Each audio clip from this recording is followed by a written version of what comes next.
Hey y'all, this is Moni. And this is Kat. Hey Kat. And this is the Fake Ass Book Club. Wait, can we both say it or no? All right, guys, welcome back to the Fake Ass Book Club. It's your friend Moni. And I'm Kat. Hey, Kat. Hey, Moni. You're looking summertime fine. You are looking summertime fun. I think I described you as an Aztec princess warrior. Sure, without the muscles. You have muscles. Well, I was about to say you I have strength. I wouldn't exactly say I have That's where muscles, the strength though. comes from. Sure. Don't fight it. You're strong. All right, that's fine. Welcome back, guys. So, we're back for another week of shenanigans and talking about books. And we do have an actual book this week, you guys. Okay. So this is exciting. We're going to be diving into the world of Sirens and Muses by Antonia Angress. So I'm excited about this. I'm super excited. Yeah. From whence did this book come? Because I know you said it was a recommendation. I don't remember whom. Yes, this is from Alexa on the go. I saw her reading this and she was like, oh, it's so good. I was like, well, let's do it. Like, usually, I feel like a lot of times the books I pulled are kind of old. So it's nice to have something that's like currently written. We're once. I mean, yeah. So that's where this book came from. This book suggestion came from. Excellent. I love it. So you guys, a little bit about this book. It says, this is a coming of age novel that follows the lives of four main characters on a journey of love, lust, desire, rivalry, ambition, and betrayal. Bum, bum, bum. Okay. So that's a good one. And just, we want to, if you're new here, most of our episodes need a little bit of a trigger warning because we cuss for one. We spoil most everything we talk about. Mm-hmm. And this particular book did have some sexual content in it and self-harm. So if that's something that, you're sensitive to keep that in mind. So yeah, but I'm excited to get into it, friend. This is going to be good. Whoop, whoop. All right, so let's do a dedication real quick before we jump into our topic today, guys. Hands over your hearts. Once again, guys, thank you so much for being here. As always, we want to give a special shout out to our patrons. You're the best. All of our supporters. Also, you guys, I know that I've been saying this and I'm not going to stop saying it because we really want you to join us. We have our very first live show at the Indiana Black Expo, July the 16th, from 3 to 4 at the Indiana State Convention Center. We'll be featured performers doing a live podcast, and it is inspired by the IBE sort of theme this year, which is our legacy, our influence, and our culture. And since we are all of those things, we're going to be talking about that and celebrating that through the lens of the intersection of art, literature, fashion, which, are our faves, and just through the lens of our community as Black people. So I'm very, very excited to be a part of something iconic in our city like this.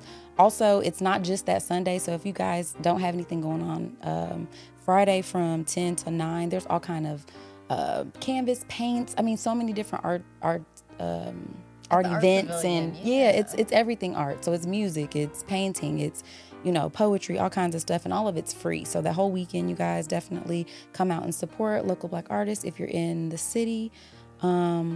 And I think that's it for me. What about you, friend? Yes, and a reminder that Friday I'll be doing a live paint in the Arts Pavilion from 3 to 5. Mm. My dedication is going out to Thousand Words Gallery. Chris Smith had his first debut show there of his photography and sort of digitally altered prints. It was called Awe, and it was awesome. Aww. It was really fun, and so this is going out to them. I really, really love that space.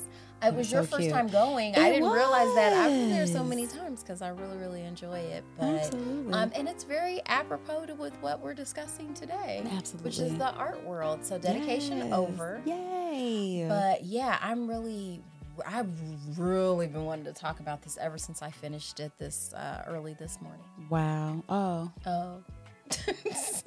So about that. What about that? I mean, so I got the book from the library, you guys. I did do the audio book. It's about 13 hours long, right? And I started it before you, because when did you start reading the book?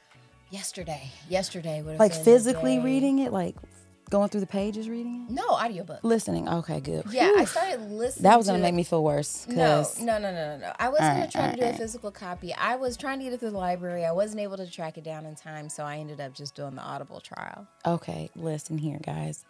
I got about 4 hours left. Okay, so we spent the first 10 minutes just about her telling me kind of like the end of the book. If you want to hear that, go to Patreon. It's on Patreon, sure. And yeah, I mean, I was enjoying the book, but I had a leisurely weekend friend, which I'm not accustomed to.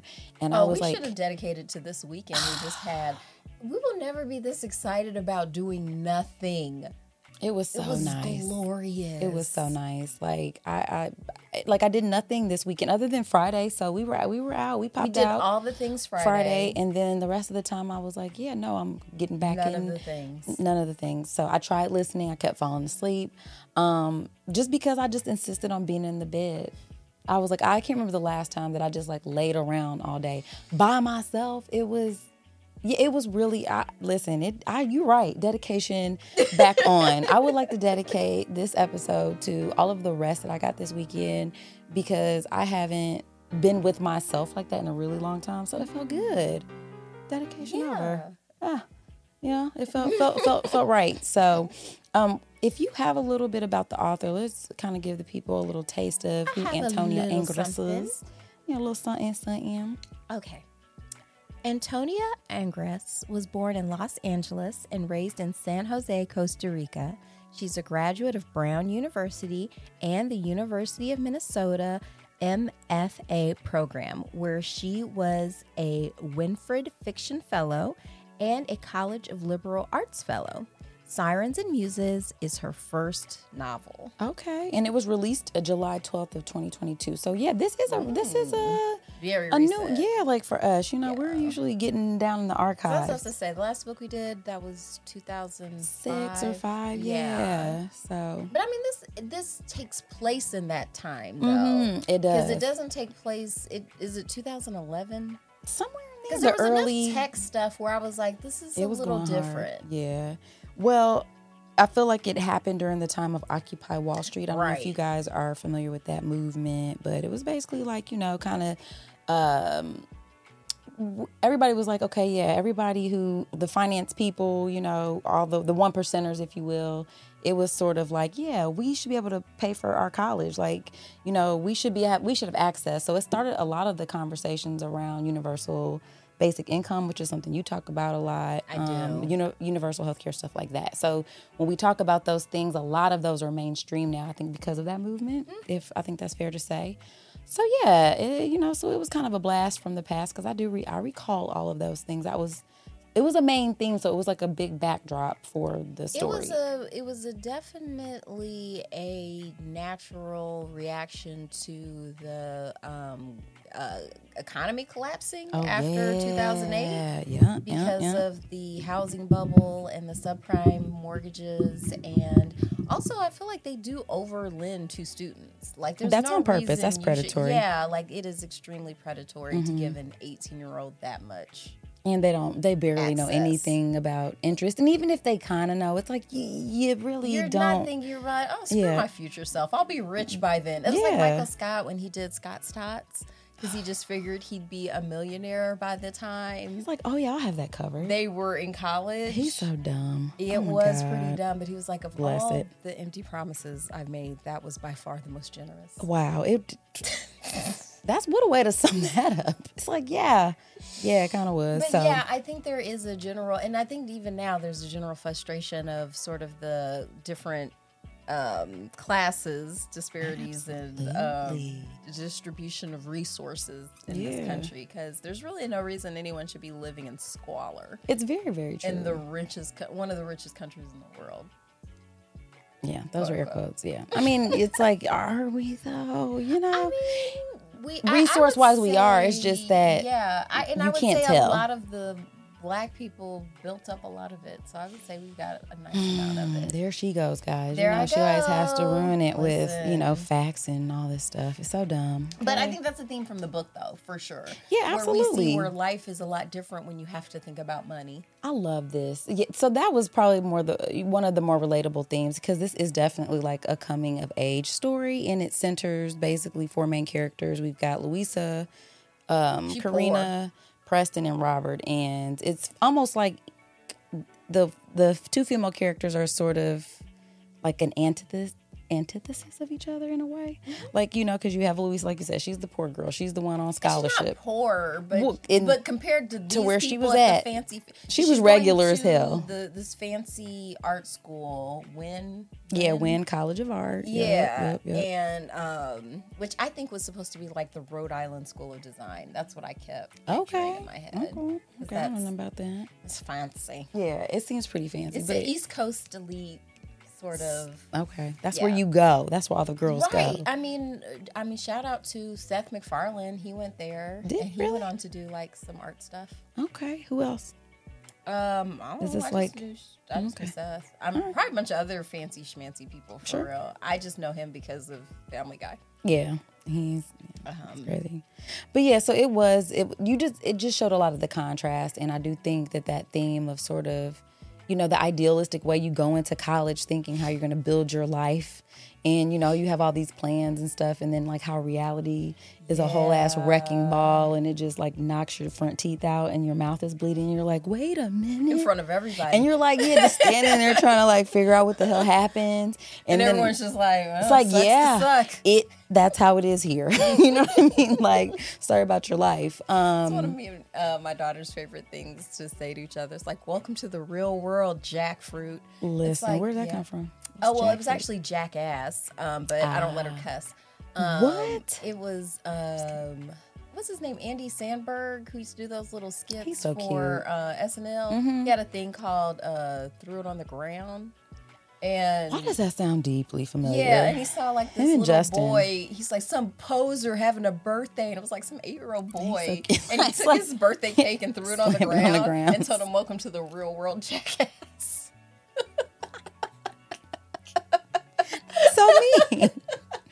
Andy. It's so fun to watch. It's Andy one is of so me and stupid. Eden's favorite things. Oh my like, gosh. She loves watching like him flip out. Like, it's so Andy funny. Sandberg. Yeah. He's pretty funny. One of our faves loves him too. He's Shout out to you. Andy is delightful. hilarious. Oh my gosh. It's like third dedication day. Andy Sandberg. Boom, there he is. No, we were talking about characters though. So we Lisa, so she's someone I think I related to most economically. Sure. Because you're in that mid ground because she couldn't get grants. Because her parents worked. Yeah, because there was another guy, Alejandro, I think she was. Yeah, one of her friends. Who was like, she was like, yeah, no, they don't have it. Yeah, so it's sometimes frustrating when you work super hard where it's like, damn, I kind of wish I can't even get any of the perks of socialism because I'm working. Do you understand that was something that smacked me right in my face as a young, like a 19, 20-year-old person? Just like, okay, I got my first apartment, and it was like, so, okay, I'm gonna go back to school, and it's like, oh, but your parents work. They both have jobs, and they make X amount of dollars, so you don't qualify. And I'm like, well, okay. There was nothing. Maybe I qualify for enough, like maybe public assistance to get like a loaf of bread or something. Ah, nice. It was insulting. It was like the idea around it is, to me, the reason I think everyone should have access to all the public services. It's sort of like barrier to like, of eligibility and all this other stuff. If you're asking for it, you need it. Because that's the thing, like when it would almost be like if you had to qualify to use the library. You know what I mean? I don't know. This is a how social ignorant service. are you? Yeah. How much do you want to learn? It's like, no, you just go and I live here, you sign up, you get it, we all benefit. It's whatever. deeply frustrating. So there was all these different levels, and then there was Karina, who was a rich girl. She was solidly rich. Yeah. Not even. I mean, they were wealthy. Like they. Yeah. I think if you can invest, if your parents are art collectors, but you're not just rich. You're wealthy. I went to school with rich kids. She never thought about money. Yeah. For real. Non-factor. And then there was Preston, who came for money, but he was a little more pressed for money because his dad was, I mean, they both had controlling parents, I believe, but Sure. I think it's sometimes more acceptable to give money to your daughter than your son, maybe.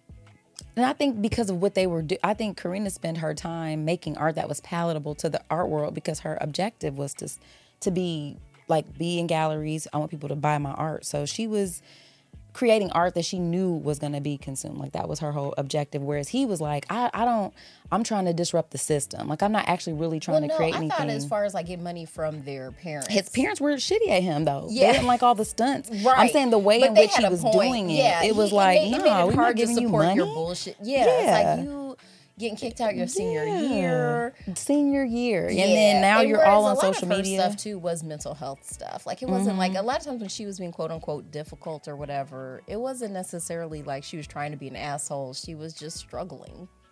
Yeah, that's for Karina, true too. I guess. And then the other main character was Professor Robert. Yeah, man, Robert, he was out here. And he's the other one too, where it's like he's not poor, he's not rich. No. You know, he's not famous, he's not unknown. He's like in this weird purgatory of the art world.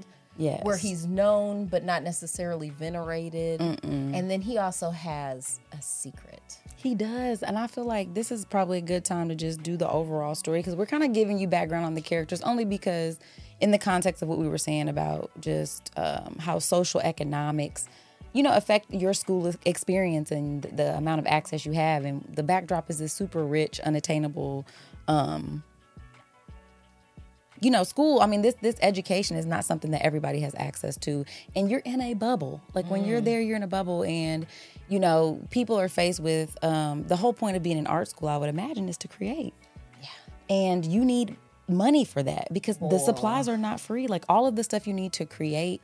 Listen, all of this right here, all this costs. I mean, even for us to sit here and podcast, it's like no one's giving us money to do this. When you want to create, you have to come up with the resources. You gotta want it. You really do have to want it. And so, and it doesn't love you back. You can love it all you want to. It does not. Love it doesn't. You might only get like 4 views on your YouTube channel, unless you share it with your friends. Yeah. We got more than 4, but yeah, we can do a. But do the beat by beat. I don't know if this helps, but I'll leave it up. So I feel like it starts. We're in class with Louisa, Karina. Is Preston in there too? Probably. And was it Robert's? Yeah, he was. Yeah. Okay. And then it wasn't Robert's class. It was It was a female teacher. We meet them at different times. Yeah. But I think Preston and Robert were in the same class because Robert was Preston's teacher. Okay. Yeah, Robert. Yeah, he's a teacher at Wynn. Is it Wynn? At Wynn College. Wynn. Yeah. It started with a W. That always throws me off. I hate silent letters. Like, stop doing that. We need t-shirts. But it starts out at a critique, which I enjoyed because that was always my favorite part. I went to art school, so that was always one of my favorite days is like, critique I can't day. Wait to and judge it's like and because you get to talk, like you don't have to da. just sit there quietly, like you get to engage and not just be lectured at. Oh. So to me that was always fun, but it also kind of sucks because you just have to stand there while people pick your work apart. It's like don't get it, hate it. But everybody has to go through it, so to me it's fair. Okay. But we're there and everyone's talking about Louisa's she was a bird provincial bird painting, very regional art. Because that's the other thing too is when you go to school with rich kids and they're using all these, you know what I mean? Like it's like y'all get up. It's so self-important. It's like okay, y'all. It was deeply relatable. I'll put it that way. I was immediately pulled into it. Then we get the ball rolling because Louisa and Karina are roommates. They are. And at first, Louisa kind of sees Karina as like cold, standoffish, and she's kind of wondering like, why do you have me as a roommate? Because you're obviously rich. But turns out Karina kind of made a mistake a lot of freshman girls does, and she kind of like fucked her way through the whole freshman class and made a lot of enemies. Whoops. Whoopsie. But I mean, Karina, she does seem to have this, I guess, like this sort of rich girl, like I don't really gotta worry about stuff, like everything's ultimately gonna be kind of okay. And you feel seen, like you're the sort of like she's attractive, or they're explaining her like people are attracted to her. She's an attractive girl, And she just, it's like, okay. I think it validates her in a way, you know, because they even described her having this sexual experience where she was like, I like picturing myself as that person, like enjoying me, because I don't see myself like that. Right. So when I have these experiences with men or women, whoever, like it feels like I get to feel desired, whereas maybe she doesn't usually feel like that. So when you're trying to find yourself, you know, a lot of that, listen, I'm a therapizer. Real. Yeah, so just and that validation. Especially when it comes to art, like you never feel, it's just, there's constant insecurity. So I can see how you get there. So basically that's Karina's thing. And then with Lisa, she's just having trouble fitting in because she's like, I'm not from this world. And then Preston, he's, bless his heart, he's just, he's trying not to be a dude bro, but he is. And so Karina and him start dating, but then Karina and Louisa start hooking up after Karina poses nude for her. Because Louisa's trying to get like first in show for their school's art fair thing, because the prize money will help her stay in school. So for Preston, for his final project thing, he hacks the email system and tells everybody they're going to get free tuition if your family makes under $100,000.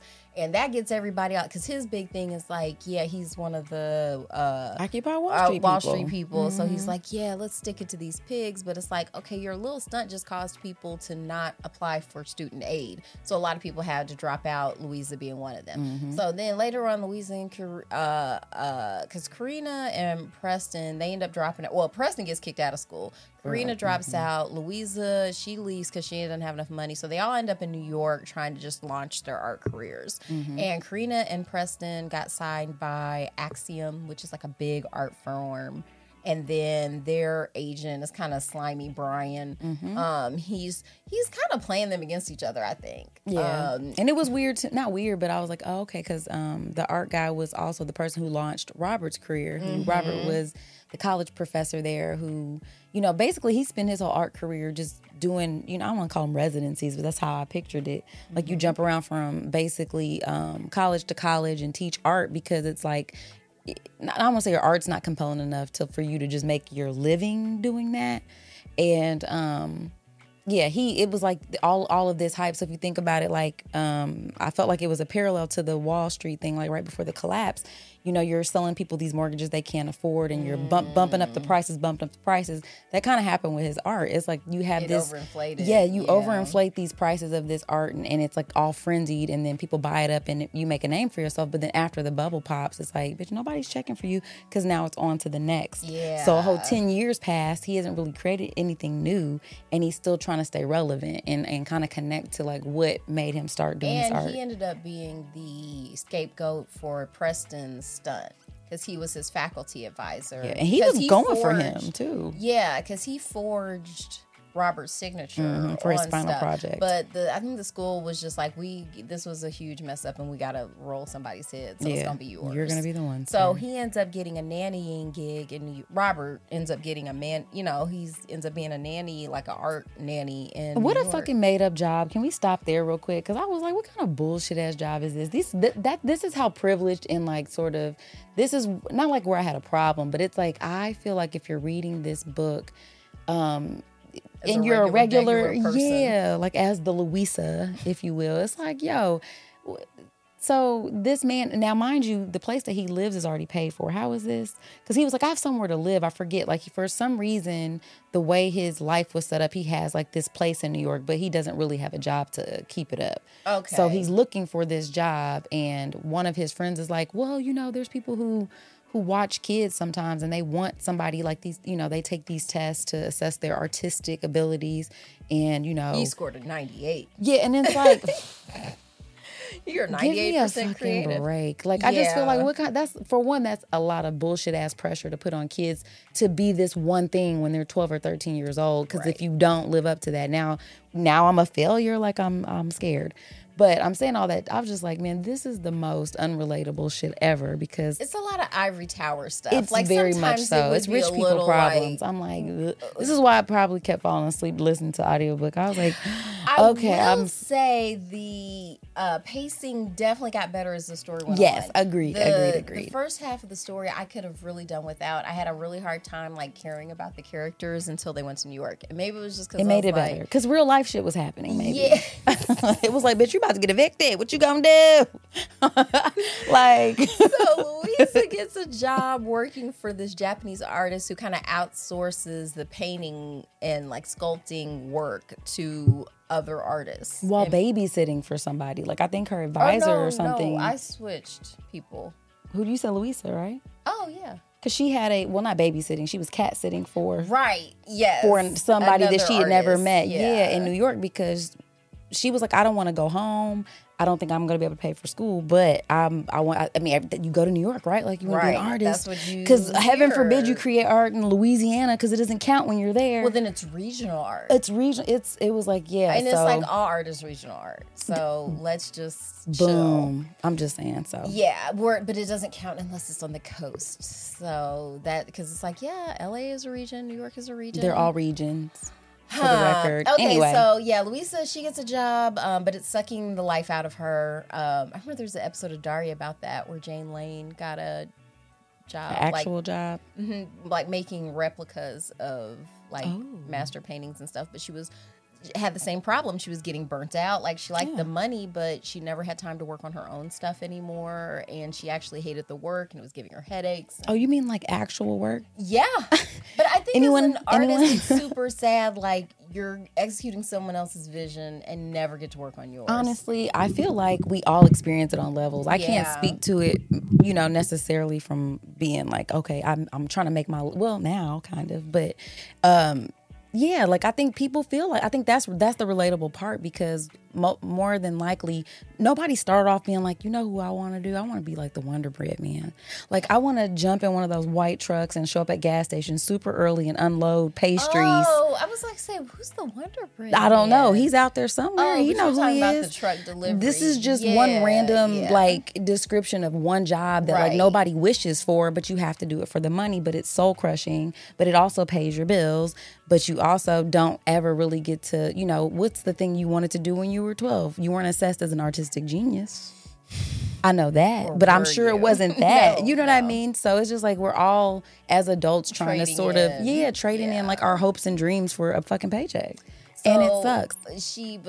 After she reconnects with Karina starts posing for her again, and she reignites her love of painting. Oh, they made love. And they, a lot. How about, so you got to that part? Not the second round of lovemaking, the first round. But the first one where it was the musty love on a futon? Ew. You didn't I don't see know. That part? Maybe. This was after they reconnected in New York. No, reconnected. I didn't get any of the reconnecting. Karina, she's just been sleeping in the studio she's been renting out. So she...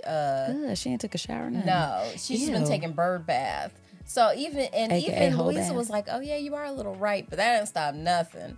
So yeah, they got busy. Ew, that would have stopped everything. I am distracted. Okay, steady going to Pound Town, and Karina, she just seems to. She's just breaking hearts all over the city because like she started hooking up with like one of the artists. She just seems bored. It's like these people are really interchangeable to her. She's not really making a connection, and she's just interacting with these people for what they can give her now. She just wants to feel something. If people watch Succession, it's very much like any of these like uber rich people. I think it does do something to your mind a little bit, and I mean, how could it not? Yeah, like I think any kind of extremes, if extreme wealth or poverty, you're gonna be extreme. Yeah, absolutely. But anyway, not musty sex on the futon. Yeah, so they get back together, whatever. Because back in art school they got into it because Louisa kind of called her out about it. She was like, "Look, girl, it's not like what people are saying about you isn't true. You are." Out here like that. And I forget what came up though, because it wasn't like she just brought it up, but something happened where she was like, the painting she wanted to exhibit for the student show. She wanted to show the one that didn't have Karina's face in it. Mm-hmm. And she was like, well, do you not want people to know that I've been posing for you? And she was like, kind of. Yeah, but I mean, I thought we both didn't want it. It's not like any one of us is broadcasting it. Yeah, like he doesn't know we've been hooking up. Like, don't pull that shit. Right. You're not like exactly proud of our relationship. So they got into it, and since they were roommates, they left without saying goodbye. Yeah, because she went to her boyfriend's house every day after that for like a whole week and didn't see her, and then was like, I guess Lisa was like, I'm just gonna go to New York.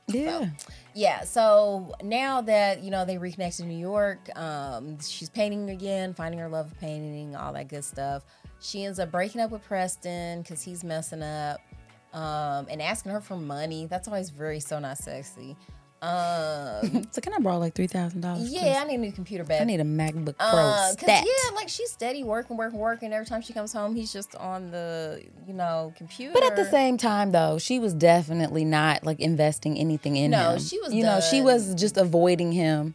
And basically, like... She just basically didn't know how to get out of that relationship. Yeah, she caught him on a day. Because I think when she was going to, like, break things off, he told her about his mom killing That's herself. exactly. He caught her on a day where she might have said it, but then he was, like, having a breakdown. Like, my mom did kill herself, and he had been there when she was going through, like, a depressive spell. Mm-hmm. Like, it wasn't like Preston was all bad. Nobody is. Mm-hmm. But, yeah, it was, like, a whole thing. So, Oh, but wait a minute, because the professor actually used to date Karina's mom too. That was that was an interesting little fun fact. How they're, her mom Fiona. Oh yeah, because Karina's parents are getting divorced. Yes. Oh, because she steals one of their artworks that used to always hang in her room. I actually like that move. Because her dad was a dick, and so he was making them sell all the artwork and just split the proceeds because they couldn't agree on who took what. And she was like, "Fuck that noise. This reminds me of my childhood. Y'all destroyed enough of it. I feel entitled to this." Because he even like hired a private vet. Like he was really trying to get that. Her father was really trying to get it back for her, but she ended up hanging on to it, and eventually she was planning on giving it back to her mom. Okay. Yeah, that's what ended up happening towards the end or whatever. Cute. But I was wondering. Yeah, that was a fun nice little sign rainbow. Oh, because she ends up giving Robert her mom's number too at the end. Oh, really? Yeah, okay. Karina. Okay. And stuff. So basically, after Karina and Preston break up, they still had to do an art show together that their grimy art agent put together. And Brian, who also sexually assaulted her. Like, he didn't I guess no one considers it a full sexual assault unless there's penetration, but he did enough to where she threw up during the process of it, and that was able to stop it. But he was like, he was so aggressive, he didn't know that she was trying to push him off. He just thought she was getting super turned on. So, which is why consent is important. Delusional. It's like, sir. Well, that's why I think a lot of times people push back on the concept of consent, because then you can't just go for it. But yeah, you'd have to have a conversation and be like, and there's sexy ways to do it, and be like, you are mesmerizing right now. Can I insert whatever you feel like doing right now. Or you could just learn how to read people too. Yeah, a you business need both. meeting isn't the great time. Yeah. They were at a business meeting. That's always the wrong time. So yeah, but anyway, it was 3 weeks away from the show, and she's like, I don't want, and I don't blame her for this. She was just like, I'm gonna ignore that happened and just keep going so that we can have the art show or whatever. So Preston gets mad because nobody likes his stuff, and he gets into a fight with Karina, and it makes it into the papers. Ooh, scandal! But it was a mess. But mess helps to sell art. God, we should just start fighting right now. We should. Snatch my ponytail off. Like, rip your braids out. This is another thing about You're Moni, raggedy the bitch. real truth. And then she goes and splashes that in my face. Yes, Wouldn't y'all like that? See, that was wrong. That y'all want to see that. Now that's messed up. Mm-hmm. I mean, I blame the internet. I know. No, and so what ended up happening? Okay, so after that, they got into a fight, mess on the in the newspapers and whatnot. He did something crazy. Okay, and then because there was the art show that happened, but then later on there's an art fair that Karina is a part of. Okay, and that her agency put together, whatever. And Robert's there. Preston, he coordinates this big stunt. Louise is there too. And so Preston, his big idea is like he's been writing on his blog about this is so messed up. There's going to be all these rich people there, and there's going to be paintings that cost more than what a lot of people make in a year, and we're going to disrupt, blah, blah, blah. Yeah. So his big plan is him and a bunch of people release cockroaches at this event. Now, this is where Preston lost me forever, and you can lock him up forever. Because once again, this is going to affect people who are not going to be able to afford this problem. So you're rude is what it is. He just doesn't like, you need to learn about the stuff you want to fight ultimately, because right now you're like a kid in a video game. Like these are anyway. So while this is pretty much where the movie wraps up, or not movie. I can see this being a movie though. I can see this being a movie. It was sad though, because at the event, Louisa gets a call from her mom and finds out her granddaddy died. Yeah, he had like dementia. And she has to go back to Louisiana, and Karina pays for her to go. Oh, nice. Which was very decent. And what you should do if you're rich and you're boning someone. I think this is nice. Nice. I'm poor. And then while she's down there, Louisa decides, she's like, you know what? I want to stay here for a while. I want to paint and just get back to just living, and not just living for the city. Ooh. And then the curtain came down. But she invites Karina to join her. Okay. But we don't get an answer. She's like, let me think about it. Okay. And that's that's kind of how their story wraps up. Robert, he ends up, you get the feeling that his career's got like rolling again, and he's going to hook up with Karina's mom. And then Preston, you get the feeling he's going to be just fine. Sure. Brian, there's never any consequences for men like that, so he's just fine. So pretty much it all works out. Wow. Works out, does it? But okay. All right. I mean, I'm not mad about that ending since I didn't get to have it. I think I like the full circle of her leaving home to find herself, but then going back home to find herself. I think that does happen sometimes too. Hero's journey. Yes. Cheers. Listen, let's go.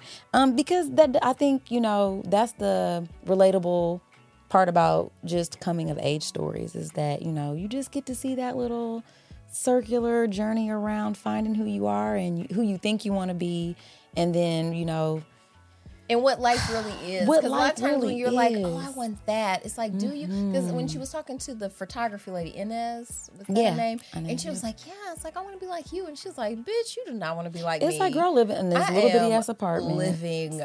I'm living show to show. Yep. Like, and that's like, yeah, I slowly grew my career and it's sustainable, but like, I can never just take my, foot off the gas. Yeah. That's the pressure, I think, of creating, of being a creative or creating art or creating anything. It's like, once you have to keep going, and it takes a lot of energy. And she was like, can you do this for 10 years without anybody caring? It's funny because I hear that about stand-ups too. Yeah. They say you kind of have to, I think that might be with any art form, like no one cares. No one cares. Would you do it if nobody was looking? You have to, because that's basically what you're going to have to do. Yeah, you're talking to yourself for quite some time before anyone gives a damn. Even Tabitha Brown talked about that. About how when she first started doing videos. Everyone's like, oh, you're an overnight success. It's like, girl. You know how many nights came and went where I was literally just looking into the camera of my phone doing these videos, and nobody, and that's why now, you see her videos and they feel real personal, like she's actually talking to you. She was talking to herself for the longest, and so, I like a good coming of age story. And, I mean, we hit all the points. I feel like boom. Okay, let me look at my awesome notes. Yeah, get back to those. It reminded me a little bit of Pose, because they referenced Act Out or Act Up. Was it Act Up or Act Out? Act Up. Thank you for. But basically, the group that was like basically fighting for the rights of AIDS victim, AIDS activism and stuff like that, and like a lot of the stuff. Oh, because one of the guys who was talking to Robert was talking about how like the art was never. This is one of his old friends, and was talking about how like the art is always propaganda. Like it's not just art. Like we weren't just doing this for art. It was to actually like change things. I like that. And just how, especially since they were in New York, and how important that time period before, because you have this other protest movement, well, I think that's what they were missing too. Occupy Wall Street, they're really missing leadership and art. Yeah, art is, I think that's what's compelling about it, because it does have art has the power to influence people and change minds. It carries a lot of emotion, political stuff, symbols, layers, all kinds of stuff. And I think that they did a good job of overlapping those things in this story. And I really did like how the 4 characters' lives sort of intersected. I like that. I like books that explore narratives from different... Yeah, the mechanics of the book were good. Like the actual writing structures made this story, to me, enjoyable.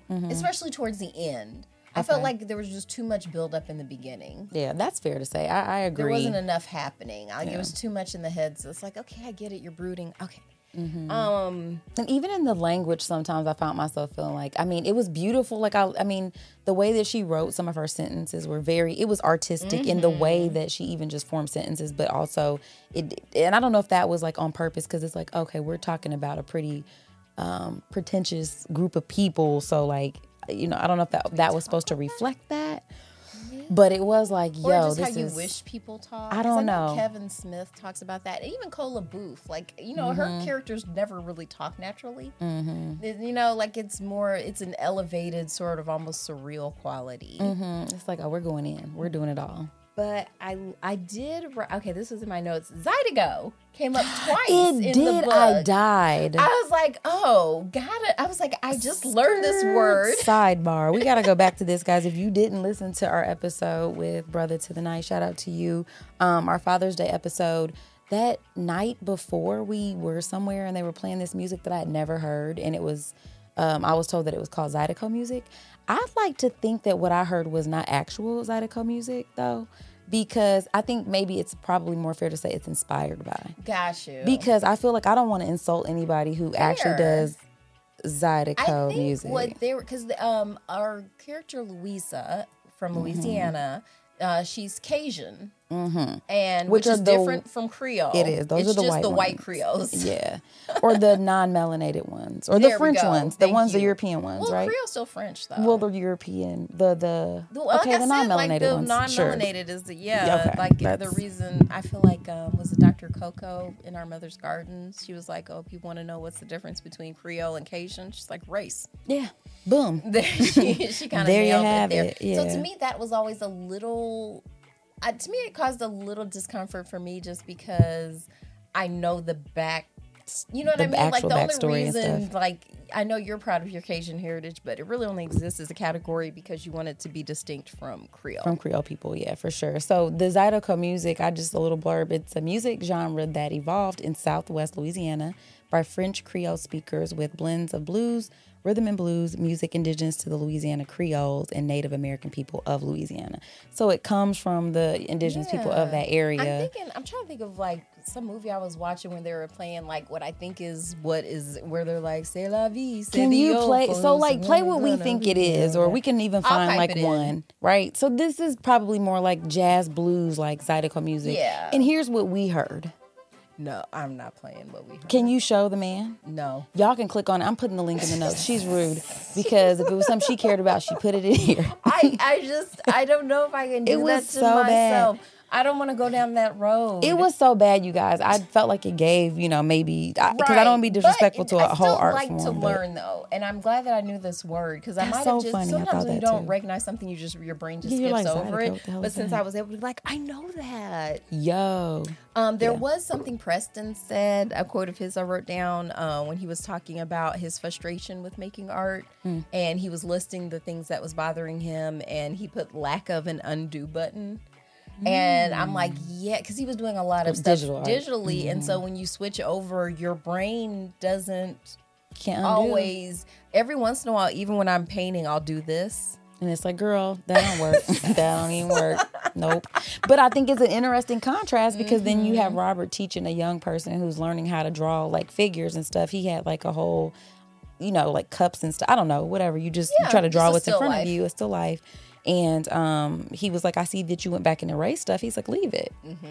Because we want to see how you got there. You want to see the journey. So it's interesting how, depending on what medium you're using, maybe, it's good to see your mistakes so you can know how you got somewhere.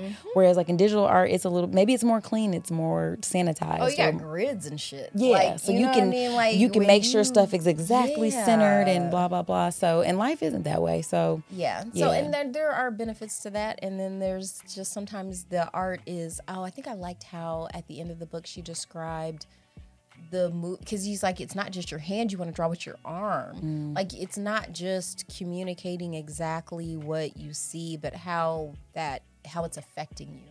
Oh, and it's like my arm's doing this now. Which is why when we did the live figure drawing, like having a live model is different than working off of a photograph. Yeah, for you know sure. what I mean? Like, you're gonna get a different quality of work, and it's gonna show. So So we're fancy now because we did real art in real life. Yes, we did. We just read a whole book about it. We did. I liked it. I think, should we rate the book real quick then? Or no? Yes. Yeah? Okay. Well, wait, do we do it? We usually do it after the break. You want to take a break first? I do. Let's take a break, guys. Okay. We'll be right back.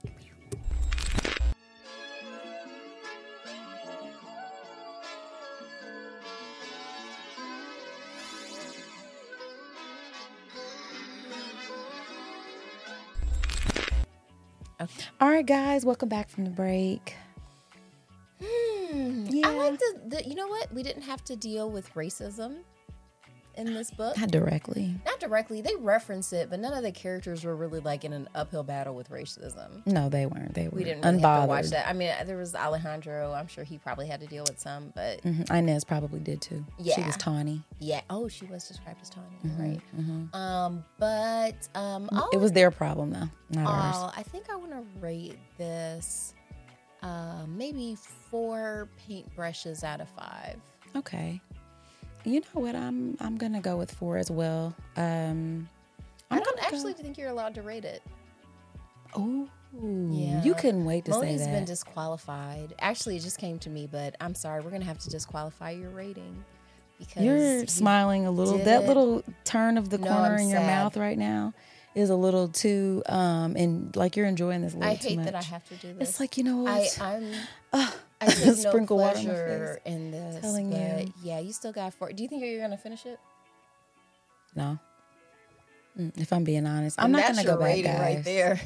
I'm not going to go back. I mean, you told me what happened. I mean, this is what book clubs are about. We're doing this for other people. You did it for me this week. You don't have to Boom. read the book either if you don't want to. Boom. Feel empowered. You know, that's what we pretty just much told happened. you. The cover was awesome. Yeah, it was cool. Very good cover art. Was it awesome? I liked it. Okay. No, I mean, because, I'm not an I'm artiste. a I little don't know. drunk. I don't know. Everything is awesome. Sure. I mean, it was giving, what you picture when you think about European art. Like I pictured somebody sprawled across, the ceiling Like a of little that loungy place. art, oil painting or whatever. But one of the characters, Robert, he because I'd never disclosed his secret, because Robert had a secret. Because Robert his had a famous secret. painting that was like hanging at the Whitney and Secret. stuff like that, and kind of put him on the map when he was younger, was of a friend who had died from AIDS. So he had done a painting of him in his last days, and it was really powerful and compelling. But after he died, the subject's mother was like, please don't display this. I don't think he would want people to see him in this stage in his life. And she was but he did it anyway. And later on, when he's older, he was like, you know what? I kind of stole that. And that's kind of like you totally stole that. I That's think he a said, piece of shit. I stole it. That's what made it great. What? And I kind of get, What you mean? Is that why they won't give back the art they stole from indigenous people? I think there's this, there's a quote that's attributed to Picasso, but a bunch of other people said it in other different ways. It's like Faulkner, Steve Jobs, all these different guys, where basically good artists borrow and great artists steal.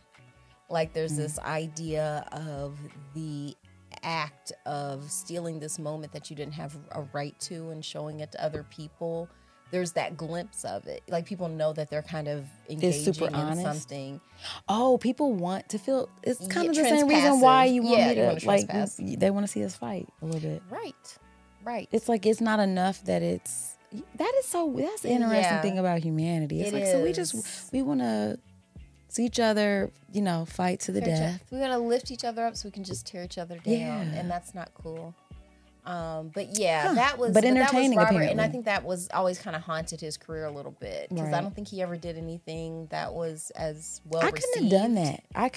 I don't think I could have done that, especially if it was supposed to be my friend. When they described the painting too. Yeah. Oh, because that was the thing too. I feel like the work was all described really well. Because you're visually trying to communicate, it's a visual medium, painting and drawing, but everything's being done with words, and they reference a lot of art that I'm familiar with to help paint the picture, and give references to the work that the artists in the book are creating. Mm-hmm. Well, and even though I wasn't necessarily familiar with the artists or the actual art they were talking about, the way that they describe it, again, the language in the book was really beautifully done. As far as painting a picture with her words, she did a good job. What do you think of the romance element? Because that was the other thing too. Because it's an LGBT. Yeah, it's very much from the female gaze of a queer person. This story, it kind of analyzing capitalism and stuff like that. Oh, because I did remember reading about the author. She came out as bi.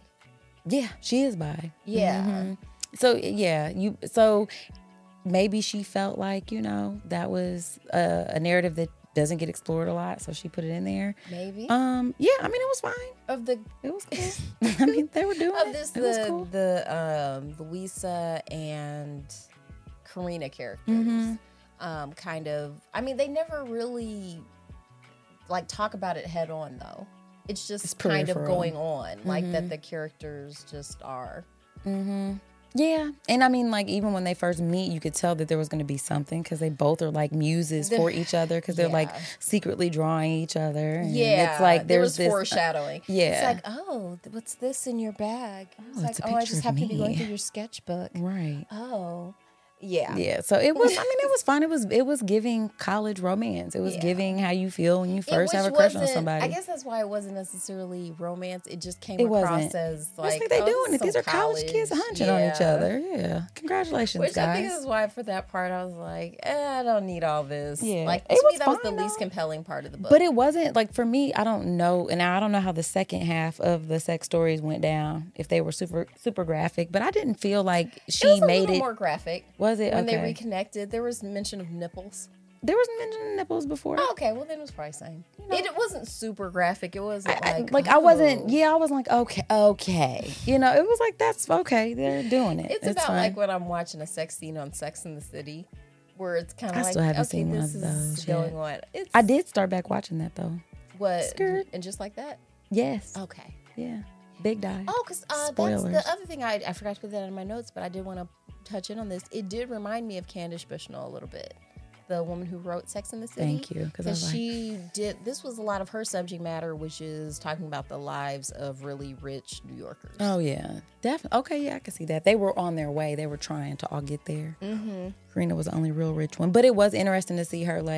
She's like, this isn't the New York I know. I don't remember the dingy one with colorful shit. I remember the doorman and very sterile environment. So it's interesting how you can be in the same city with people and have such a wildly different experience. So that contrast, there was just a lot of contrasting. They all took turns being each other's muses, reasons for being jealous. Well, wait, why do you think desiring. It was called Sirens and Muses? Who do you think were the sirens? All of them at different times. Okay. Yeah, I think I guess that's kind of what I was answering without you even asking me. It was that it felt like, they all kind of took turns because you see Preston, kind of looking down on his teacher for capitalist, you're not sticking it to the man anymore, and then he finds himself in a situation where they're like, bitch, you better produce some art or you're getting fired, you need this money, you're begging, everyone's talking all that good shit until Rinse do until they say he was oh yeah, I can't get kicked out, that would be disastrous. Exactly. And go back to my dad, because it's humbling because I think the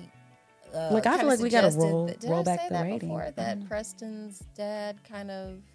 Yeah, they were kind of, not, you said we were saying obviously when you're in college, your parents have control over the money that's going to get spent on you. So we were just saying his dad was pulling the purse strings because he was doing all that stuff at school and stuff like that. And they weren't. Well, no, I meant his dad being abusive towards his mom. We glazed over it, I feel like. Okay. Because we were saying we saw kind of glimpses of him kind of touching into that, him maybe because of his own personal experiences, he threw the glass, repeating the cycles and unraveling, because you had mentioned it. And then being scared about his own thoughts, because a lot of times he would have these thoughts where he wanted to like physically hurt Karina. Like throw her up in the air, have her hit by a car or something. Yeah. Do you do that? Do you picture physical? Oh. Just me.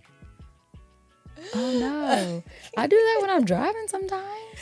You don't ever picture? I used to. I'm better now, but I used to be like, because I'm not going to get into like a road rage altercation with somebody. Like I find that to be. You're allowed to fantasize about whatever. Yeah, but like I'd be like, man, I wish I could just ram my car, like, boom, and then just picture their car like flipping over traffic.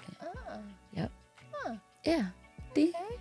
I mean, you impressed him, man. Yeah. That's where we be at sometimes. It's like relatable. I picture people dying too. To his credit, he never directly put hands on Karina, but he just thought about it. And he was ramping up to it. It was eventually over time. I mean, just cue the drug use and one coked out day of her coming home. There was tons of drinking because none of them were like 21 yet. So underage, that tracks for college. Y'all know. Stop playing. Oh, and lots of smoking. To me, I felt like she was also painting a sort of sensual, like it's like the breath stinks and it's coffee and cigarettes. If you aren't showering and you're smoking, said that I cannot. Because she was saying too, like you can't smoke in the space where you're painting because it's gonna get into the collectors are gonna be like, this smells like smoke. And it's coming in my house. Smell like gross. Yeah. I don't want that here. So to me that was kind of interesting and actually I do remember I started smoking in art school. Mm-hmm. It seems like it goes. Yeah, but don't do that. Yeah, it's not good for you. It's not. It's bad for your skin too.